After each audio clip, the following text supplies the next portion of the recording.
오늘 이 9장 말씀에 보면 첫 단어가 그달 스무 나흔 날에 이렇게 시작하고 있습니다. 날짜로 시작하고 있죠. 이 말은 이 날, 이게 그달 스무 나흔 날에 이 일이 일어났다 하는 것을 알리기 위한 역사적인 사건임을 우리에게 증명하고 있습니다. 그 달은 어느 달일까 하는 것이죠. 영어 성경에 보니까 The same month라고 되어 있어요. 그 달에, 똑같은 달에 라고 말합니다. 똑같은 달이 언제를 이야기하는 거겠습니까? 바로 앞에 있는 8장에 있는 8장 2절에 보면 일곱째 달 초하루에 이렇게 시작했습니다. 일곱째 달, 같은 달이라는 이야기를 하고 있는 것이죠. 그러니까 8장과 9장은 지금 사건이 계속 이어진 것이라고 이야기할 수 있겠습니다. 일곱째 달은 무슨 달인가 하면 이스라엘 백성들, 유대인들의 그 종교력에 의하면 새해 첫날입니다. 7월 1일이라는 것은 새로운 해를 시작하는 첫째 날이다 이렇게 말할 수 있습니다. 그 새해를 시작한 첫째 날에 이스라엘 백성들이 다 모여서 광장에 모인 다음에 에스라에게 하나님의 율법책을 읽어달라고 이야기했었죠. 그래서 에스라가 율법책을 가져다가 모세 율법책을 가져다가 읽기 시작하는데 언제부터 언제가 읽었는가 하면 새벽부터 정오까지 거의 한 6시간 동안 하나님의 율법책을 읽었다 그랬습니다. 그리고 이 말씀을 들은 사람들은 누구인가 하면 남자나 여자나 알아들을 만한 모든 사람들이 들었다 그랬습니다. 남자, 여자 중에 알아들을 만한 모든 사람, 아이들까지 포함해서 모두 그 말씀을 들었다 하겠습니다. 이스라엘 백성의 모든 사람들이 6시간 동안 하나님의 말씀을 들었는데 성경의 표현에 하면 귀를 기울여 들었다고 이야기했습니다. 귀를 기울여 들었다. 그리고 그 말씀을 읽어줄 뿐만 아니라 그 말씀의 뜻이 무엇인지까지도 해석을 해주었다고 이야기했습니다. 그랬더니 두 가지 반응이 일어났다 그랬죠. 하나는 감정적인 반응이 났습니다. 울었다 그랬습니다. 첫 번째 반응은 그들이 울었습니다. 왜 울었는가 하면 자신들이 그동안 하나님 말씀에 순종하지 않았기 때문에 나라가 빼앗기고 포로로 잡혀가서 70년 세월을 보냈던 것이고 그런 것 모든 과정들이 바로 자신들의 죄 때문에 일어났다는 사실을 말씀을 들으면서 확인하면서 그들은 회개의 눈물을 흘렸던 것입니다. 자기 죄 때문에 울었다는 것입니다. 그리고 그런 죄에도 불구하고 하나님께서는 약속하신 대로 기한이 되었을 때에 그 백성들을 다시 불러다가 다시 예루살렘 성도 짓고 성전도 짓고 하는 이 일을 시작하신 그 하나님의 은혜와 긍휼이 너무 감사해서 감격해서 울었다 그랬습니다. 그리고 이제 다시는 우리가 옛날처럼 살지 않겠다는 그런 결심과 결단, 각오의 눈물이었던 것이죠. 이것이 하나님의 말씀을 들었던 백성들의 반응이었습니다. 뿐만 아니라 두 번째 반응은 그 에스라 선지자가 말씀을 통해 주시는 그 말씀에 순종했다 그랬습니다. 그들은 자신들이 7월달 되면 지켜야 되는 초막절 절기를 지키지 않았다는 것을 지적당하고 그 말씀에 순종하죠. 나뭇가지를 꺾다가 지붕 위에 혹은 성전의 뜰에다가 초막을 짓고 거기서 초막절 절기를 지키기 시작한 겁니다. 초막절 절기라는 것은 여러 번 말씀드렸지만 이스라엘 백성이 광야 40년 지난 동안에 하나님께서 그들을 먹이고 입히고 옷이 떨어지지 않고 반석에서 물을 내시고 또 불기둥, 구름기둥으로 그들을 인도하셔서 가나안 땅까지 무사하게 인도하셨던 것을 기억하는, 기념하는 절기가 초막절 절기입니다. 그런데 이 절기는 굉장히 의미가 있는 절기죠. 7월 달에 지키는 절기였던 것입니다. 성경에 보니까 여호수아 이래로 처음 이런 절기를 지킨 것이라고 성경이 이야기하죠. 이 기간은 얼마쯤 될 것 같습니까? 여호수아 때부터 지금까지 기간이 거의 1000년 정도 된다 그럽니다. 1000년 동안 2월절 절기가 제대로 지키지 않고 있었다는 것을 이야기하는 것이죠. 이만한 절기를 지키는 것은 거의 여호수아 이래로 이런 성대한, 이런 진짜 감개 있고 기쁨이 있고 찬송이 넘치는 절기는 거의 1000년 만에 지는 것이라고 이렇게 이야기하고 있는 것입니다. 이 절기를 일주일 동안 지킨 겁니다. 초막절은 7월 14일부터 21일까지 일주일간 지키는 것인데 그 초막절기를 지킨 다음에 3일 후가 오늘 성경에 나오는 그달 24일이라는 것입니다. 7월 24일은 바로 그런 절기가 있었던 바로 3일 후에 이 일이라는 것을 이야기하는 것이죠. 이날 7월 24일 날 무슨 일이 벌어지는가 하면 오늘 성경에 보니까 세 가지 일이 있었다고 이야기합니다. 1절에 보시면 이스라엘 자손이 다 모여 금식하며 굵은 베옷을 입고 티끌을 물었었다 이렇게 말하죠. 두 번째는 2절에 나와 있는데 모든 이방 사람들과 절교하고 서서 자기의 죄와 조상들의 허물을 자복했다 그랬습니다. 셋째는 3절에 나와 있는데 이날에 낮 4분의 1은 여호와 율법책을 낭독하고 또 낮 4분의 1은 죄를 자복하며 하나님께 경배했다 이렇게 이야기하고 있습니다. 여러분 이 날은 특별한 날은 아닙니다. 절기도 다 지나갔습니다. 무슨 특별한 의미가 있는 날이 아니었죠. 그런데도 불구하고 이 사람들은 초막절 절기가 끝난 3일 후에 또 다시 몰려온 겁니다. 그리고는 그들이 그날에 했던 일은 뭐였습니까? 회개한 것입니다. 사실 1절, 2절, 3절 다 모아서 한마디로 표현하면 그들은 회개했다는 것입니다. 사실은 7월 10일이 대속죄일이거든요. 1년에 한 번 온 백성이 다 모여서 자신의 죄악을 고백하며 하나님 회개하는 날이 대속죄일, 그건 7월 10일입니다. 그들이 7월 10일 날 대속죄를 지켰습니다. 그런데 불구하고 이들은 또다시 모여서 온 백성이, 그것도 온 백성이 다 함께 모여서 거의 민족적인 회개가 벌어졌다고 오늘 성경은 이야기하고 있는 것입니다.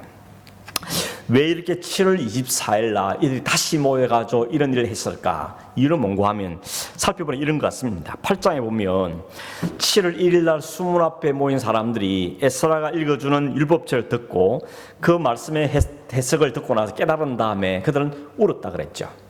울었습니다. 죄 때문에 울고 감사해서 울고 결심하며 울며 그렇게 우는데 울자마자 에스라와 느헤미야가 말하기를 이 달에는 정말 좋은 절기가 있는 날이다. 그러므로 지금은 하늘에 감사하고 즐거워하고 기뻐할 날이다. 그러면서 울지 말라 그랬습니다.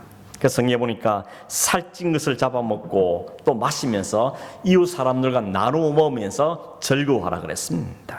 백성들은 그 말대로 즐거워하며 이 초막절 절기를 지난 것이죠.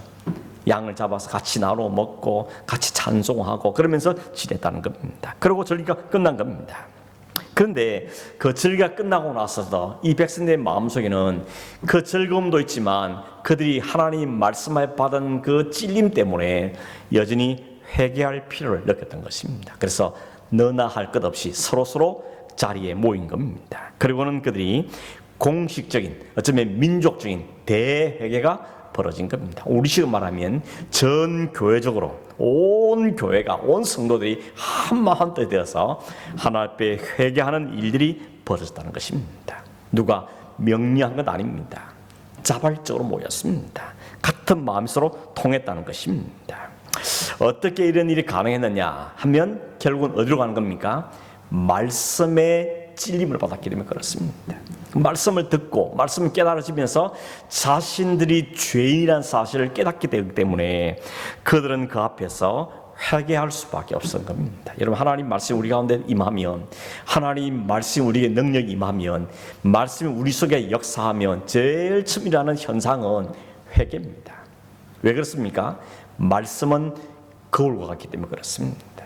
여러분 아침마다 일어나면 거울 보시지 않습니까? 거울은 요즘 거울은 워낙 성능이 또 좋지 않습니까? 옛날 조선시대 이런 거울들은 청동으로 만든 구리 같은 거울이라 가지고 이게 자세히 보이지도 않죠. 대충 보이던 거울이었지만 지금 우리가 갖고 있는 이 거울의 성능이 얼마나 대단합니까? 그냥 눈곱 하나 끼어까지 아주 적나라하게 보여주는 겁니다. 그래서 거울 보고 나서는 그냥 못 있죠. 씻으러 가는 것입니다. 거울 앞에 서지도 않고 바깥으로 나가는 사람은 용감한 사람이죠. 그냥 거울을 보고 자기 자신을 확인하는 사람은 씻으러 가야 되는 겁니다.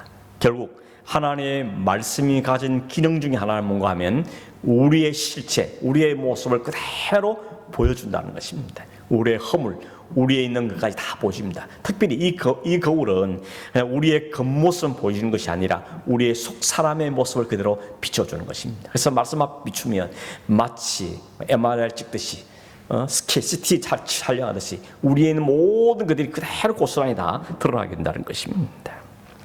그렇기 때문에 말씀 앞에 서면 우리에게는 그 말씀의 찔림 때문에, 그 말씀의 지적 때문에 회개할 수밖에 없게 되는 것입니다. 여러분, 말씀 앞에 서야 됩니다. 그 말씀의 거울을 다른 사람에게 보여주지 마십시오.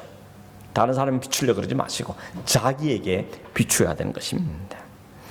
다른 사람을 무시하고 비난하고 흉을 보는 이유는 뭔가 하면 자기 자신을 거울 앞에 안 비춰보고 자꾸 다른 사람을 거기다 비추기 때문에 그런 것이죠. 흔히 그러지 않습니까? 오늘 말씀이 너무 좋았는데요, 너무 감사한데요, 우리 남편이 들어야 되는데, 아니 그 인간을 좀 듣고 마음에 좀 깨우침을 받아야 되는데, 아무개 집사님이 그 은혜를 좀 받아야 되는데, 그러면서 자꾸만 말씀의 거울을 자기에 안 비추고 다른 사람에게 비추는 것, 그거는 조심해야 되는 것입니다. 여러분, 그 사람은 그 사람의 거울이 있습니다. 우리가 안 비추어져도 하나님이 하십니다. 하나님이 때가 되면, 시가 되면 그 사람 속에 하나님께서 거울을 비추어서 하나님께서 하시는 겁니다. 우리가 하나님 대신 하려고 할 필요가 없다는 이야기인 것입니다. 오늘 우리는 하나님의 말씀의 거울 앞에 서야 됩니다. 그리고 말씀 앞에 자신의 실체를 보아야 됩니다. 내가 어떤 존재인지를 정확하게 보아야 됩니다. 그렇지 않으면 남만 자꾸 비추니까 다툼이 있고 남을 비난이 있고 깨짐이 생겨지는 것입니다. 내 안에 죄를 보고 나를 회개하라고 말씀의 거울을 주었더니 그걸 다른 사람이 비추면 그 공동체의 어려움을 찾아오게 되는 것입니다. 말씀 앞에 안 서니까 나는 괜찮은 사람인 줄 생각하는 겁니다. 대단한 착각을 하며 사는 겁니다. 이만하면 괜찮지, 이만하면 쓸만한 사람이지, 그런 생각을 하며 산다는 것입니다. 여러분, 말씀 앞에 서서 자신이 완전히 부서져야 되는 것입니다. 완전히 갈아엎어져야 되는 것입니다. 여러분, 예수님이 하신 비유 가운데 씨 뿌린 비유를 보면 말씀이 뿌려지고 그 길가 같은 밭, 돌자 같은 밭들이 갈아엎어졌을 때 그 안에 옥토로 만들어낸 다음에 그게 씨앗이 심겨서 30배, 60배, 100배의 결실을 맺게 되는 것입니다. 우리 마음 이대로는 안 되는 겁니다. 그래서 하나님의 말씀을 통해 우리의 심령을 갈아엎으시는 겁니다. 우리 마음이 완전히 갈아엎어서 부드러운 흙으로 바뀌어야 되는 것입니다. 옛날 한국에 TV 광고에 이런 거 있었습니다. 이 소리도 아닙니다. 이 소리도 아닙니다. 용각사는 소리가 나지 않습니다. 뭐 이런 광고 있었거든요. 진짜 우리가 완전히 부서져야, 완전히 하나님 말씀 앞에 가루가 돼야 소리가 안 나는 겁니다. 그 부서지기까지는 계속 떨그럭거리면 소리가 날 수밖에 없는 것입니다. 그 과정이 오늘 성경에 보이는 금식하며 굵은 베옷을 입고 티끌을 뒤집어 쓰는 것입니다. 오늘 철저하게 자신들의 죄를 고백하는 일이 지금 이스라엘 백성들 가운데 일어나고 있었는데 이것이 오늘 우리에게 일어나야 될 모습인 겁니다. 내 안에 있어야 될 참된 모습이라고 말할 수가 있다는 것입니다. 그런 점에서 여러분, 이스라엘 백성들이 하는 모습은 얼마나 놀랍습니까? 한두 사람도 아니고 온 백성이 다 함께 모여서 다 같이 금식하고 다 같이 굵은 배우시고 다 같이 티끌 뒤집어 쓰면서 자신들은 나는 티끌 같은 존재임을 고백하며 하나님께 용서를 구하고 은혜를 구하고 다른 사람 탓할 시간이 없습니다. 오직 자기 모습을 보면서 회개하고 또 회개하고 있다는 것입니다. 이것이 부흥입니다. 여러분, 부흥을 리바이벌이라고 그러죠. 리바이벌, 되돌아가는 겁니다. 원래 있어야 할 자리로, 원래 갖춰야 될 자리로, 원래 갖춰야 될 그리스도의 모습으로 다시 돌아가는 게 바로 회개인 겁니다. 사람만 많이 모인다 부흥이 아닙니다. 사람만 많이 모이면 그는 죄밖에 안 나오지 않습니까? 진정 회개한 사람이 모여야 되는 것이죠. 회개가 바로 부흥의 열쇠인 것을 우리에게 이야기하고 있는 것입니다. 오늘 성경은 우리에게 말한 말합니까? 이것은 누가 시켜서 되는 게 아니라고 말씀합니다. 명령한도 되는 게 아니었습니다. 그동안 하나님께서 얼마나 많이 말씀하셨습니까? 죄를 회개하라, 하나님께 돌이켜라, 하나님을 찾으라, 하나님께 가까이 와라, 그렇게 말해도 안 되던 백성들이었는데 오늘 이 시간에는 정말 하나님의 말씀이 그 심령 속에 심겨질 때 이런 놀라운 회개가 일어나게 되었다는 겁니다. 그래서 여러분, 회개는 내가 하는 게 아니고 되는 거다, 이렇게 말하기도 합니다. 내가 회개하고 싶다고 막 회개되는 것이 아니고 하나님 말씀 우리 안에 역사할 때, 성령 역사할 때 회개가 일어나게 되는 것입니다. 수동태란 이야기를 하는 것이죠. 누가 시킨 게 아니었다는 것입니다. 여러분, 한국 기독교 역사에도 그런 일이 있었습니다. 일이 너무 먼 나라 이야기 아닙니다. 성경에만 이야기 아니고 우리 한국 교회 역사에도 이런 일이 있지 않습니까? 1907년도에 평양에서 일어났던 대부흥이 가장 대표적인 회개의 역사죠. 물론 그 이후에도 한국 교회 가운데 이런 회개의 역사들이 일어났던 일들이 많이 있었습니다. 제가 학교 다닐 때만 해도 그 무슨 수련회 이런 거 하면 정말 회개 역사도 일어나고, 내가 선교사로 가겠습니다, 내가 목사가 되겠습니다, 내가 주를 위해서 살겠습니다, 이런 헌신들이 있었던 것입니다. 오늘날은 우리 그런 모습이 너무 약해지지 않습니까? 여러분, 1907년도에 평양에서 일어나는 그 장대현 교회에 있었던 그 부흥을 보면 사실은 부흥의 내면을 들어가 보면 회개였습니다. 회개의 역사였습니다. 그것도 하루아침 일어나는 게 아니었습니다. 1907년 1월달에 있었던 그 딱 한순간만 회개가 있은 것이 아니고, 사실 그 뿌리를 껴보면 1903년도에 원산에서 있었던 한 집회로부터 출발점이 난다고 학자들은 이야기합니다. 그 1903년도에 원산에서 무슨 일이 있었는가 하면, 한국 땅에 와서 사역하던 몇 분의 선교사님들이 모여서 집회를 가졌습니다. 선교사님들끼리, 자기들끼리 집회를 가집니다. 그 중에 핫이라는 선교사님이 그 집회에 참여해가지고는 그랬답니다. 그런 고백을 했답니다. 내가 한국 땅에 와서 선교를 하긴 하지만 나는 여전히 마음속에 한국 사람을 깔보는 마음이 있습니다. 한국 사람을 무시하는 마음이 있었습니다. 그리고 그들을 사랑으로 대하지 못했습니다. 그러면서 그 앞에 고백하며 이 선교의 어려움을 고백하고 그걸 같이 기도했는데, 그때 성령의 역사가 터져나기 시작했다는 겁니다. 그래서 그 기도가 계속됩니다. 또 하고 또 모이고 선교사들이 점점 숫자가 늘어나고, 나중에는 한국 교인들도 그 기도에 집회에 참여하기 시작한 겁니다. 그래서 점점점 이 기도의 불길이 일어나기 시작한 겁니다. 그래서 이듬해 1904년, 1905년, 1906년 계속해서 각 지역마다 선교사님들 중심으로 이런 사람들 기도의 모임이 점점점 벌떼같이 일어났다는 것입니다. 평양 장대현 교회 부흥도 사실 그 부흥이 1907년 1월달에 있었는데, 부흥회가 원래는 그 앞에 1906년도 가을 때부터 이런 조직이 일어났습니다. 어떻게 시작되는가 하면, 그 교회에 길선주라는 장로님이 계셨습니다. 이분은 나중에 목사님 됐지만 그때만 해도 아직 장로였습니다. 이 길선주 이 장로님이 이 평양 시내를 보면서 너무 평양의 성도들의 마음이 냉랭하고 너무 차디찬 걸 보면서 마음이 너무 안타까운 겁니다. 그래서 자기 친구 장로 박칠옥 장로가 되어 있는데, 그 장로님과 함께 우리 둘이서라도 우리 새벽마다 기도하자. 그래서 둘이서 약속을 하고 매일 새벽 4시 30분 되면 그 예배당 앉아서 둘이서 기도를 했다는 겁니다. 아무도 알리지 않고 이 두 사람이 2달 동안 기도를 하기 시작했는데, 2달쯤 지나니까 이게 소문이 난 겁니다. 새벽마다 장로님 2분이 기도한다더라. 이 소문이 나가지고 나도 갈래. 그러면 사람들이 한둘씩 모이기 시작했는데, 나중에 되니까 얼마나 숫자가 많아지는가 하면 2달 지난 다음부터 사람들이 모여들기 시작하는데 300명쯤 모였답니다. 도저히 그냥 이게 비공식적으로 할 일이 아닐 생각해서 교회 당회에다 허락을 받아서 주일 예배 때 광고를 한 겁니다. 우리가 이제 공식적으로 새벽 4시 30분에 새벽 기도를 하겠습니다. 새벽 4시 30분에 종을 치겠습니다. 그러니까 원하시는 분들은 나와서 기도하십시오 라고 공식적으로 광고를 한 겁니다. 그 광고한 그 다음 날 모인 숫자가 400명이 넘었답니다. 그 다음 날은 한 이틀 지나고 나니까 그 숫자가 600명, 700명에 해당됐다는 겁니다. 그리고 그 4일째 되는 새벽에 어떤 일이 벌어진가 하면, 그 모인 사람이 다 자기들이 얼마나 냉랭한 가슴인지, 자기들이 신에 얼마나 메말라 있는지, 얼마나 열심히 부족한지를 고백하면서 회개가 터져 나왔다는 것입니다. 그렇게 새벽 기도회가 몇 달 동안 계속된 다음에, 그 다음엔 1907년도인 1월 2일부터 15일까지 신년 대부흥회가 벌어진 겁니다. 그 당시에는 부흥회라고 하지 않고 사경회라고 이야기합니다. 사경회에 모였는데, 그날 모인 숫자가 남자만 1,500명 모였답니다. 몇 교회가 연합해서 모였는데, 그 한 장대현 교회가 그대로 쭉 컸나 봐요. 1,500 모였는데 여자들은 대부분 다 못 들어오고 옆에 교회, 다른 교회 옆에 교회 가서 예배를 드리겠다는 겁니다. 매일 저녁 일주일 동안 진행되는데 매일 저녁마다 큰 회가 있고 회가 벌어지는데 2일부터 15일이니까 거의 2주간 동안 된 거죠. 2주 동안 있는데 기도가 한번 터지면, 저녁에 기도가 한번 터지면 그 다음날 새벽 2시까지 기도가 끝나지 않았다는 거죠. 그 일이 2주 동안 계속된 겁니다. 근데 그 기도가, 그 집회가 마지막 날 이제 저녁 설교 다 끝난 다음에 이제 돌아가실 분 돌아가십시오 하고 나서 기도하기를 원하는 사람만 남으십시오. 그래서 기도회가 시작됐는데 그때 남은 숫자가 약 한 700명 정도 남아있다 그럽니다.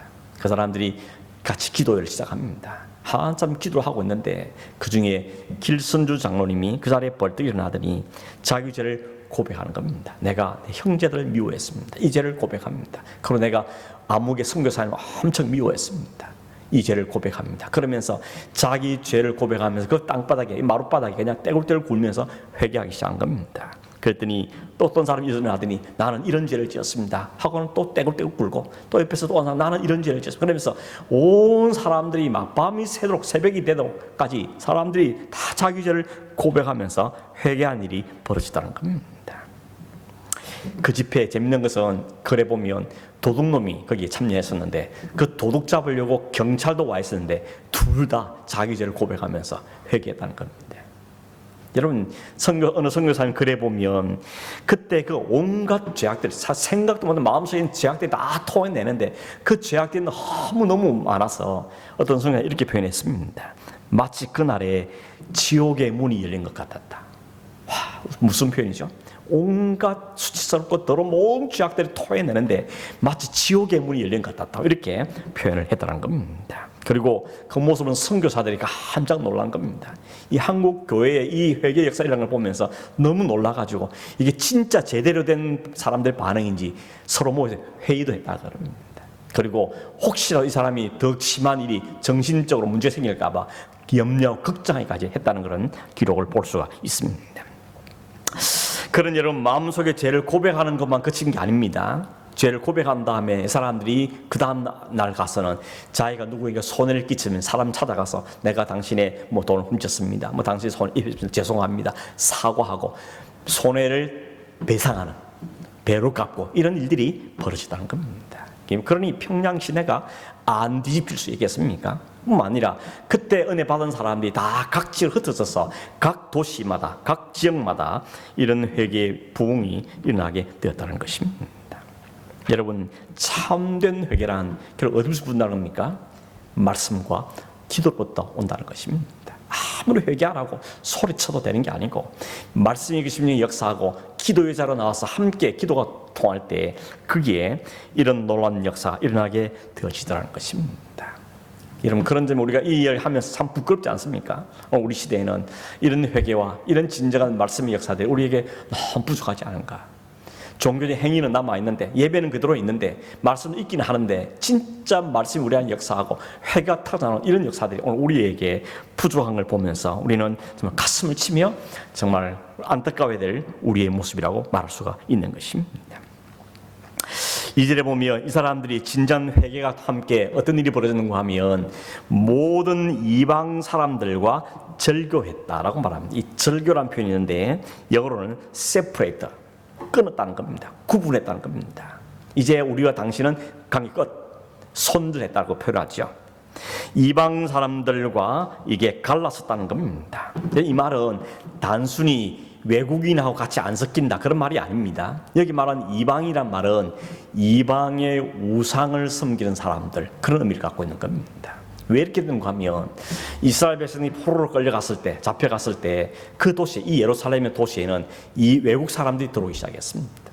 바벨론 사람도 오고 아수르 사람도 오고 이방인들이 막 들어오면, 그러고는 당대의 부자들과 권력층 같은 힘 있는 사람은 대부분의 이방인들이었다 그럽니다. 왕도 없죠. 그 다음에 그 유대인들 가운데 웬만한 쓸만한 사람 다 잡혀갔죠. 그러니 이 완전 무주공산이었던 겁니다. 그러니 외국인들이 들어와서 힘을 기르고 거기에 소위 잘 나간 사람 다 이방인들이었다는 겁니다.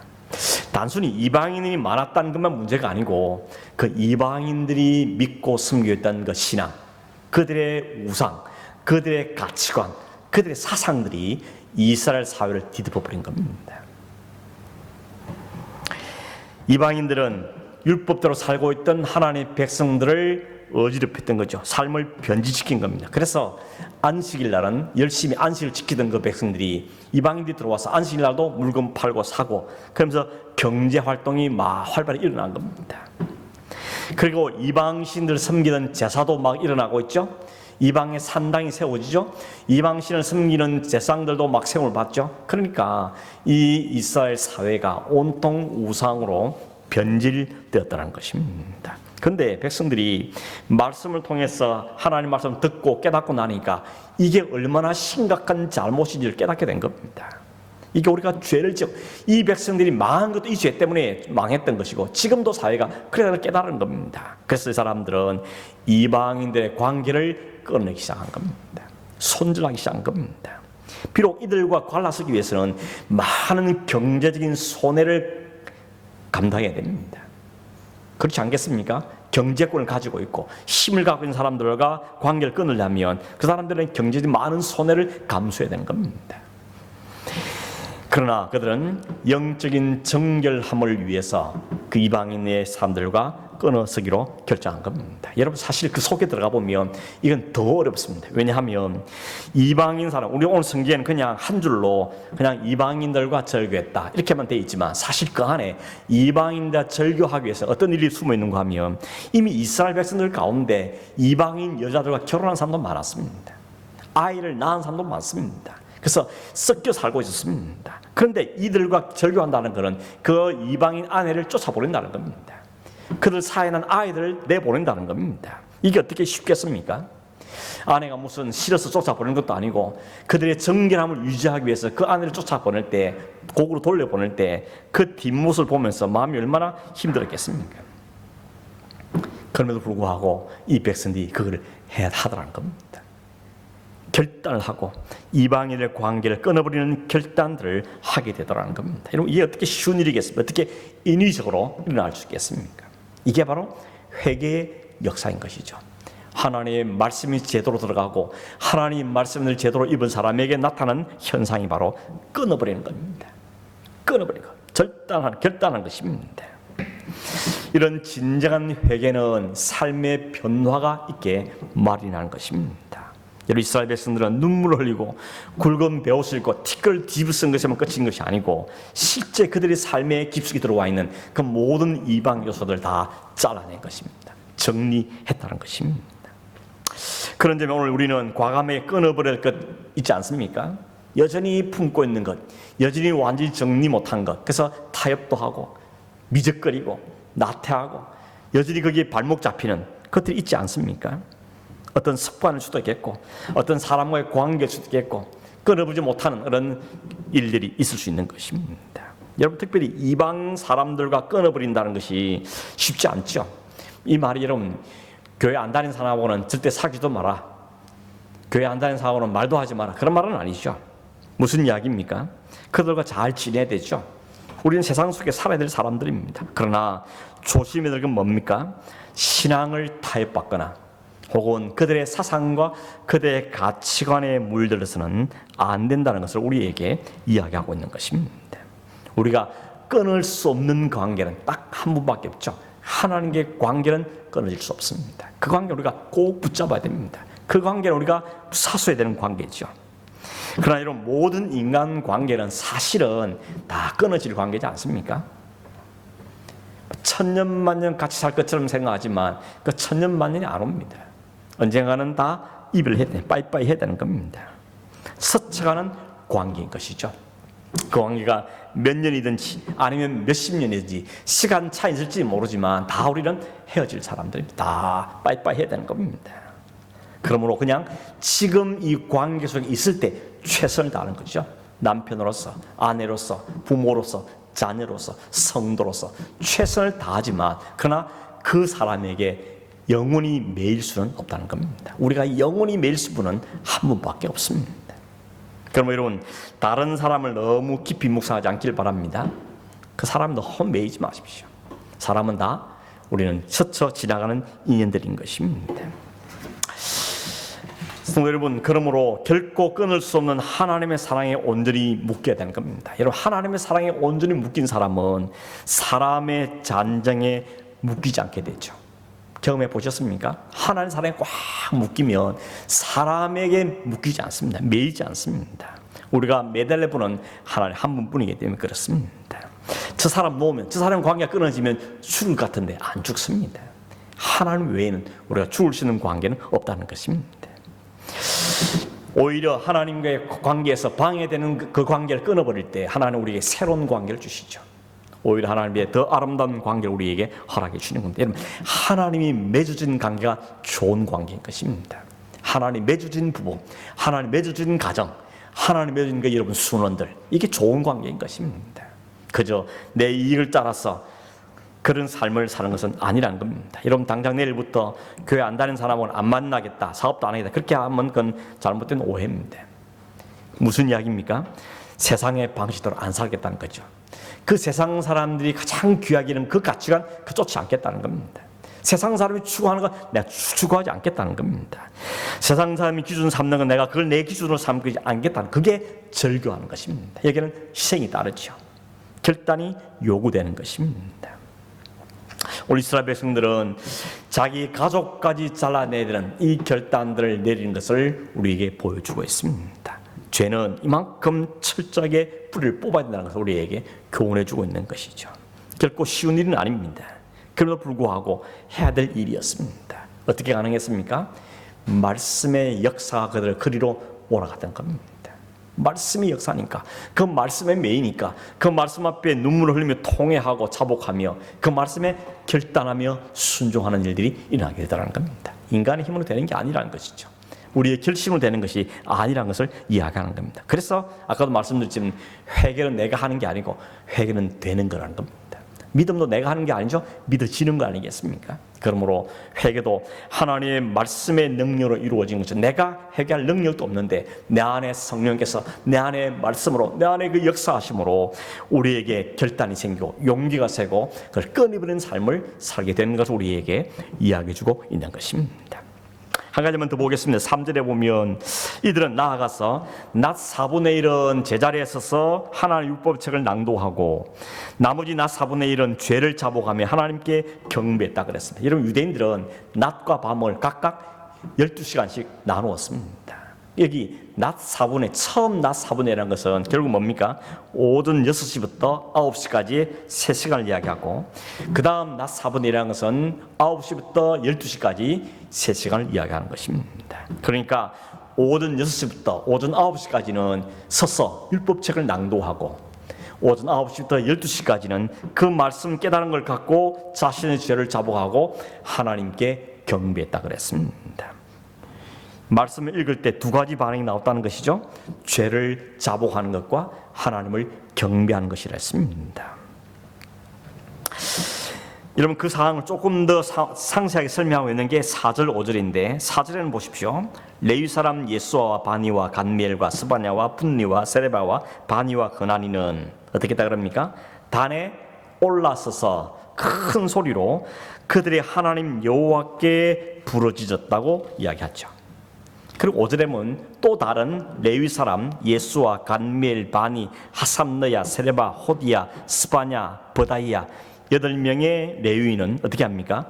그 무리 백성들 향하여서 너희 무리는 마땅히 일어나 영원부터 영원까지 계신 너희 하나님 여호와를 송축할지어다 라고 이야기하고 있습니다. 그러니까 4명의 레위인은 단상에서 하나님 향하여서 크게 소리 부르짖어 하나님께 기도했습니다. 뭐라고 기도했겠습니까? 여기 부르짖다는 말은 히브리 단어 뜻은 뭔가 하면 죄로 인해서 고통당하는 이스라엘 백성들의 죄를 용서해 줄 것을 기도한 내용으로 볼 수 있습니다. 이 백성들이 하나님 말씀을 듣고 자신의 죄를 고백하고 티끌을 뒤집어쓰며 회개하며 용서를 구하고 있는 하나님, 이들을 용서해 주십시오. 아마 이렇게 기도했겠죠. 그리고 나머지 8명 레위 사람들은 백성들 향하여서 여러분 일어나십시오. 그리고 하나님을 찬송하십시오 라고 이야기한 것입니다. 결국 여러분, 진정한 회개는 말씀으로 시작되어져서 어디로까지 갑니까? 하나님을 경배하는 자로 간다는 겁니다. 하나님을 찬송하는 자로 가게 되더라는 것입니다. 그게 진정한 회개의 모습입니다. 왜 그런가 하면 자신의 실체를 말씀을 통해서 깨닫게 되면 회개하지만 그런 죄인을 받아주신 용서하신 하나님을 발견하기 때문에, 특별히 나를 받아주기 위해서, 나를 용서하기 위해서 당신의 아들 예수 그리스도를 십자가에 내주신 그 사랑을 깨달았기 때문에 우리 안에 통곡과 눈물과 동시에 감사와 찬송이 함께하게 되는 겁니다. 혹 그런 경험 해보셨습니까? 울다가 찬송하다가, 찬송하다가 또 울다가, 이렇게 같이 막 섞여 나온 것이죠. 너무 감사해서 찬송하다가 또 자신의 죄를 생각해서 또 고백하고 회개하고, 그 죄를 불구하고 용서해 하나님께도 감사하고, 이런 일이 이 이스라엘 백성 사회에 일어나고 있다는 것을 우리에게 보여주고 있는 것입니다.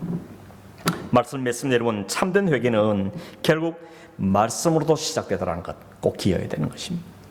말씀으로부터 모든 건 시작됩니다. 천지도 하나님 말씀으로 시작된 것처럼 우리 안에 회복도, 리바이벌, 부흥도, 회개도 하나님의 말씀으로부터 시작되는 걸 성경 우리에게 이야기해 주고 있습니다. 말씀이 들려져야 되고 말씀이 깨달아져야 되는 겁니다. 그래야 우리가 진실된 회개의 자리로 나갈 수 있게 됩니다. 여러분, 회개 없으면 죄 사함도 없습니다. 회개 없으면 구원도 없습니다. 이미 우리가 구원을 받았다 할지라도 우리는 여전히 죄를 짓기 때문에 그 죄를 지으면 여전히 죄책감에 눌립니다. 자유함이 없습니다. 늘 피곤합니다. 낙심하게 됩니다. 지길 끌려다게 됩니다. 사탄이 우리를 자꾸만 끌고 가죠. 그래서 회개가 필요한 것입니다. 우리 안에 회개가 진정이 날 때 우리 안에 자유가 생깁니다. 묶임에서 노임을 받게 되는 것이죠. 그 회개는 바로 하나님의 말씀으로도 시작되는 겁니다. 이런 말씀은 빛이죠. 말씀은 거울임과 동시에 말씀은 빛입니다. 어두운 우리 심령 가운데, 허물 많은 우리 심령 가운데 하나님 말씀이 비추면 어떤 현상이 벌어집니까? 우리 안에 얼마나 더러운지, 얼마나 어두운지가 다 들통나는 겁니다. 한밤중에 이런 후레쉬를 갑자기 확 트면 막 바퀴벌과 막 쏜살 숨는 것처럼 우리 안에 있는 그 어두운 더러움이 다 들추지기 때문에 우리 안에 진전 회개가 나타날 수밖에 없게 되는 것이죠. 그래서 말씀의 역사는 우리에겐 필요한 것입니다. 여러분, 오늘 내 안에, 우리의 가정에, 오늘 우리 교회 안에, 오늘 이 시대 가운데 하나님의 말씀의 역사가 더 왕성하게 일어나는 이유가 여기에 있는 것입니다. 말씀의 역사 있어야 진전 회개가 나오고, 진전 회개하는 사람이 자유를 누리게 됩니다. 그리고 그 안에 마음속 깊은 곳에서 나오는 찬송이 가능해지게 되어지기 때문에 그렇습니다. 하나님 말씀을 대수롭지 않게 읽고, 대수롭지 않게 듣고, 대수롭지 않게 듣는 그런 습관을 버려야 될 것입니다. 하나님 말씀 들을 때 오늘 백성인 것처럼 귀를 기울여 들어야 되고, 마음을 다하여 들어야 되고, 오늘도 그 말씀이 내 마음을, 삶을 비추어 주시길 기도하고, 말씀을 거울로 보여주길 기도하며 그 말씀에 나아가는 우리의 태도가 되어야 되는 것이죠. 성령이 우리 안에 역사해 주길 위해서 우리는 간구하며 기도해야 하는 것입니다. 우리 말씀을 기억하며 우리는 기도하기를 원합니다. 내 안에, 우리의 가정 안에, 우리 교회 안에, 오늘 이 시대, 이 사회 가운데 하나님 말씀이 역사해 주십시오. 성령께서 우리 안에 역사해 주십시오. 우리 안에 진실된 회개가 있게 해주십시오. 눈물과 고백과 감사가 있게 해주십시오. 그리고 찬송이 우리 입술에 터져나온 삶이 되게 해주십시오. 이런 은혜가, 이런 회개가, 이런 부흥이 우리 안에 일어나기 위해서 여러분 기도하기를 간절히 바랍니다. 한번 기도하겠습니다. 고마우신 하나님 아버지, 오늘 하나님의 말씀을 나누고 생각하겠지만 여전히 우리 안에 일들이 일어나는 것은 하나님의 역사로 이런 것을 다시 고백합니다. 평양에서 일어난 일이나 이스라엘에서 일어난 일들이나 하나님께 시작하셨고 하나님께 말씀을 통해 일하셨으며 성령의 역사로 이루어짐을 우리가 고백합니다. 오 하나님, 원하옵나니 오늘 내 안에, 우리 오늘 시대 안에, 오늘 이 사회 안에, 우리의 모든 가정들 안에 무너지는 심령들 가운데 다시 하나님의 말씀의 역사가 일어나기를 원합니다. 회개의 기도가 일어나기를 원합니다. 진정한 감사와 찬양이 우리 삶 속에 일어나는 삶이 되기를 원합니다. 그래서 하나님, 어떤 상황에, 어떤 환경 속에도 하나님을 높여드리며 감사하며 찬송하는 믿음의 삶을 살 수 있는 우리가 되게 하시고 교회가 되게 하시고 우리 가정이 되도록 역사하여 주시옵소서. 이를 우리 안에 수준에 이루시고 하나님의 영광을 받아 주시옵소서. 예수님의 이름으로 기도하옵나이다. 아멘.